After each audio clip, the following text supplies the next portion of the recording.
It hasn't died, this push to get him to step aside. It got quieted down a little bit in the wake of what happened to Trump. But today, Representative Adam Schiff is out via the LA Times saying Biden needs to go. Yeah. Schiff says, quote, that Biden has been one of the most consequential presidents in our nation's history, and his lifetime of service as a senator, vice president, and now as president has made our country better. But our nation is at a crossroads. A second Trump presidency will undermine the very foundation of our democracy, and I have serious concerns about whether the president can defeat Donald Trump in November. He said the choice to withdraw from the campaign is President Biden's alone, but he believes it's time for him to, quote, pass the torch and, quote, secure his legacy of leadership by allowing another Democrat to beat Trump. The calls are resuming in earnest. What's going to happen over there? Well, I think they're not only resuming, I think they have an even more powerful case, because before it rested on, and I say this as somebody who has been saying for a long time that Biden is unlikely to be the nominee, even back when this was, in supposed conspiratorial land. I think we talked about that. Yeah, I mean, we might have talked about it. But regardless, right now it's become mainstreamed by the debate performance. But then that's the argument that, it's just one night, and is it a matter of comparing performances at this NATO summit versus that debate? And that's a relatively thin basis, but there's actually something deeper now that's played out in the last week, which is that after Saturday's tragic event, and it was a tragedy, but it was a near national tragedy by a breadth of centimeters, what we've learned is Biden now says that we need to tone down the political rhetoric, and yet his entire campaign message is about how Donald Trump is a threat to democracy with all the histrionics to go around it.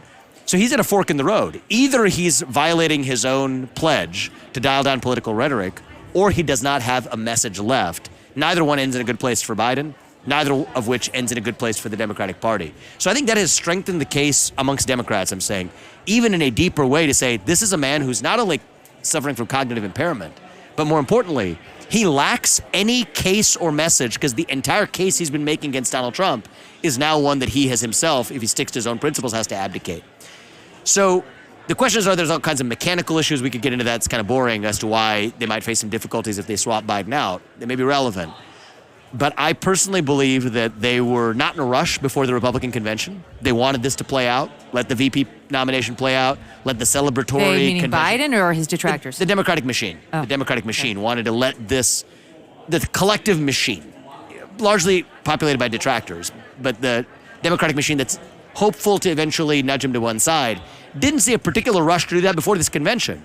Think about it in terms of business terms. You give the other side more information, they're able to make a better play. Instead, if you withhold your information until this time you have your own convention, I think what they're trying to set up for, and it's not some person in a smoke-filled back room, but I think the collective incentives are for them to wait till August. You're within then a couple months of the election. There's always going to be a honeymoon phase when there's a new candidate. In this particular phase, it'd be like the equivalent of your attitude towards somebody who releases you from captivity. If you're a tortured prisoner, the first person you see you're going to fall in love with. It's going to last for a few months before the scrutiny phase begins. November comes around before that scrutiny even starts. Mm-hmm. And the media will help.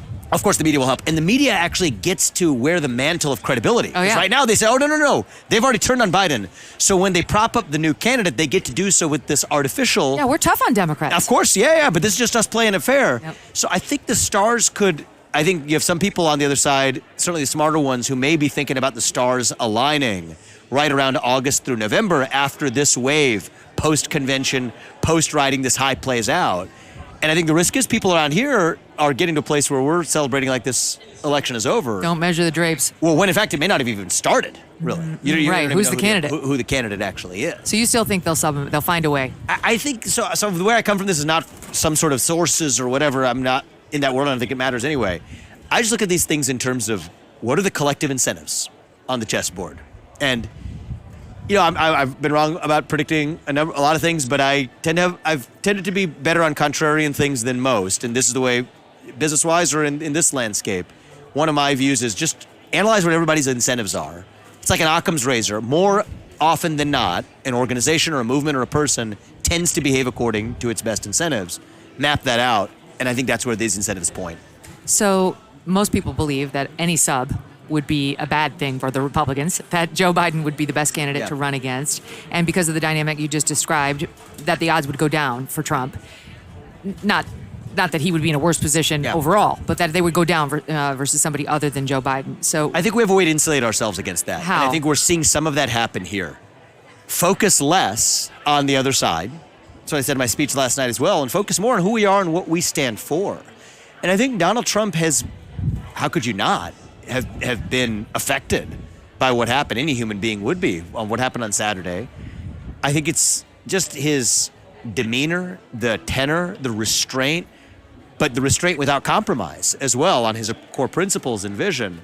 I think set up for, what we're going to see in the next couple of days here, certainly on Thursday night, for a message that says, you know what, Joe Biden said he was going to unite the country.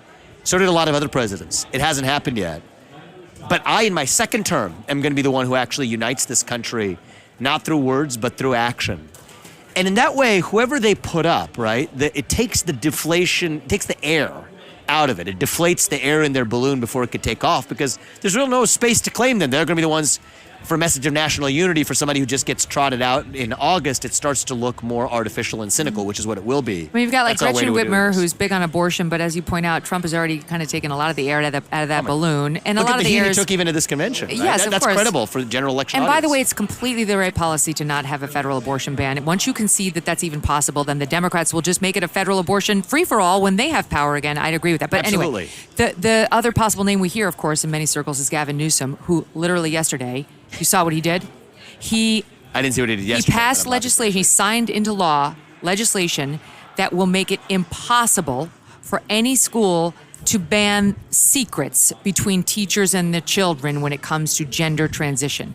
So some of the more conservative districts in California were saying it's not appropriate if a kid goes by a girl but he's actually a boy, that you keep that a secret from the parents. Yeah. And he just made that an impossibility, saying you will keep the secret. And social transitioning is very hard to undo. Once they go down that path, Vivek, they almost never come back. I don't think it can be Gavin. Gavin's playing for 2028. I think that seems pretty clear to me. I think he understands correctly. He's a smart guy. He understands that it couldn't possibly be this time because they have the Kamala Harris albatross issue, right? So if you make your vice presidential nominee based on race and gender, and don't take it from me or anybody else, that's literally what the Democrats were saying. The Democratic machine from even fellow contenders say, this is our moment to put a woman of color on the ticket. Not my words, theirs. That's how Biden became the nominee. That's how, deal with Clyburn. And that's exactly how Kamala Harris then, he made good on the promise. So that's just hard fact. But when that was their basis for appointing her, it makes it very difficult to pass her over unless it's for a candidate who checks the same boxes. And I come back to the collective incentives. If you're going to take your one shot, you're going to take the best option you possibly have. Somebody who checks those same boxes. And Gavin Newsom doesn't do that. I have some ideas on who might. But I think that Gavin Newsom's playing for 2028. Michelle Obama. Yes, I know you've mentioned that, but we have to talk about that. She doesn't want to, but that assumes that that's her choice, which I think views this machine in the very wrong way. Oh. It's a San Antonio Spurs, a sort of upside-down, distorted version of it. Are you making a sports reference? Oh, stop it. I mean, people understand this, though. All I had was that Bengals comment. Okay, got it. So the San Antonio Spurs are famous for it doesn't matter who the player is on the court. The coach, Greg Popovich, said it was a machine that ran, right? So it didn't matter who the point guard was. It didn't matter who the center was. The machine still worked. And so that's my point about how the modern Democratic Party works. Then why do they need her? Because it's for the public, they still need it, right? They need it for their own ideology tethered to race and gender. And they believe they need to take the best shot they possibly can in one final burst of energy. You really think she'll do it, even though she hates politics and every statement is hate. I'm sure she hates it. I think that, that makes her slightly more sympathetic. I think most people will truthfully see that this is a person who doesn't want to do it. So there's all kinds of logistical reasons why that's about as crazy of a thing to say today as it would have been for us to say that Biden was going to be ousted as the nominee a year ago, as I was saying. So we'll see. I don't know if I'm right about that specific prediction, but just understand the incentives are for the Democrats to let all of this pass, take their best shot. And what's the lesson for us? Two things. One is complacency is not an option. Why am I saying all of this? I'm saying all of this to warn people, you got to play like you're behind or else you soon will be. And number two is forget the other side. Actually, even in this conversation, play your game. Yeah, as soon as when it comes to convention or our own vision, this is our chance to define who we are and what we stand for. Let me tell you a story about a guy named Leo Grillo. Leo was on a road trip and came across a Doberman. This dog was severely underweight and clearly in trouble. Leo rescued the dog and named him Delta. Sadly, Delta was just one of many animals that needed help. And this inspired Leo to start Delta Rescue, the largest no-kill, care-for-life animal sanctuary. Oh, look at that little kitten. In the world. They have rescued thousands of dogs, cats, and horses from the wilderness, and they provide their animals with shelter, love, safety, a home. April marked 45 years since Leo rescued Delta. Delta Rescue relies solely on contributions to stay open. So So if you would like caring for these animals to be part of your legacy, speak with your estate planner because there are tax benefits here too. You can grow your estate while letting your love for animals live well into the future. Check out the estate planning tab on their website to learn more and speak with your advisor. We say dogs are a man's best friend for a reason. You can help those who need it most. Visit deltarescue.org today to learn more. That's deltarescue.org. Thanks so much for watching. If you like what you just saw, hit the subscribe button for more clips and full episodes.